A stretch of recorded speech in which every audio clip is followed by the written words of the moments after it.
Praise the Lord, precious saints. Welcome to our devotional verse and prayer. Today, our devotional verse is 1 Peter chapter 2, verse 5.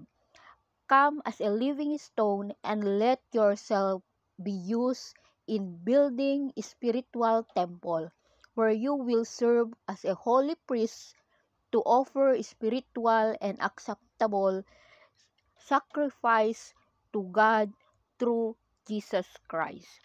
This Bible verse means because of being in Christ refers to church, not the institutional church, but rather all who are born again. The family of God, all born again believers are members of the holy priesthood. But Christ alone is the great high priest. The word sacrifices refers to the cross and to our faith ever being in that finished work. If it is truly spiritual, then it most truly must have the cross as its object.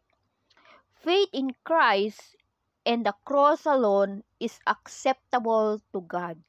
This means faith having and things else as its object in unacceptable. So, the title of our devotional verse and prayer for today, my friend, is you have a direct access to God. In the Old Testament, priests did two things. They had the right privilege and responsibility to go direct to God. They could pray and talk to God, worship and fellowship with God. Everybody else had to go through a priest. So number 2, priests have a privilege and responsibility of representing God to the people and the ministering the needs of other people. It means they are serving. Those are the very two things that are true of you when you become a believer. The Bible says that when Jesus died on the cross, there was a veil in the temple that separated the Holy of Holies, where God Spirit was, from where man was. Only priests could go behind that veil once a year. When Jesus died on the cross, God ripped the veil about 70 feet from top to bottom, symbolizing that there's no longer was a barrier. You now have a direct access to God.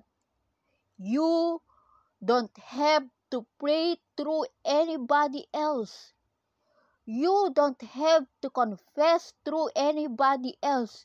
You don't have to fellowship with God through anybody else. Read your Bible. Talk with the Lord and fellowship directly with Him. You have also been gifted for ministry to serve other people. Every Christian in the ministry, not a pastor, but a minister. Anytime you use your talent and gifts to help others, you are ministering. The Bible says, for God saved us and called us to live a holy life. He did this not because we deserve it, but because that was His plan from before the beginning of time to show us His grace through Christ Jesus. in 2 Timothy chapter 1 verse 9 in LT version. One of the most reason God saved you is so you could serve Him and others. How do you know that your ministry is? Look at your talents, gifts, and abilities. When you use those talents and gifts to help other people, that's called ministry. Nothing fancy or scary about it. It's just helping others. Can you serve God in a sales office? Yes, you can. Can you serve God on an accountant? Or, of course, driving a truck? Absolutely anytime you're helping other people in God's name, you're ministering. So before I will end this message, my friend, I would like to utter a prayer. And remember, my friend, you can minister anytime, anywhere, wherever you are. God can use you. So let us pray, my friend. Father God in heaven, you are the God who loves us dearly. The God who is the Alpha and the Omega, the beginning and the end. We praise you, we adore you, O God. Father God, I am gifted for ministry to serve other people.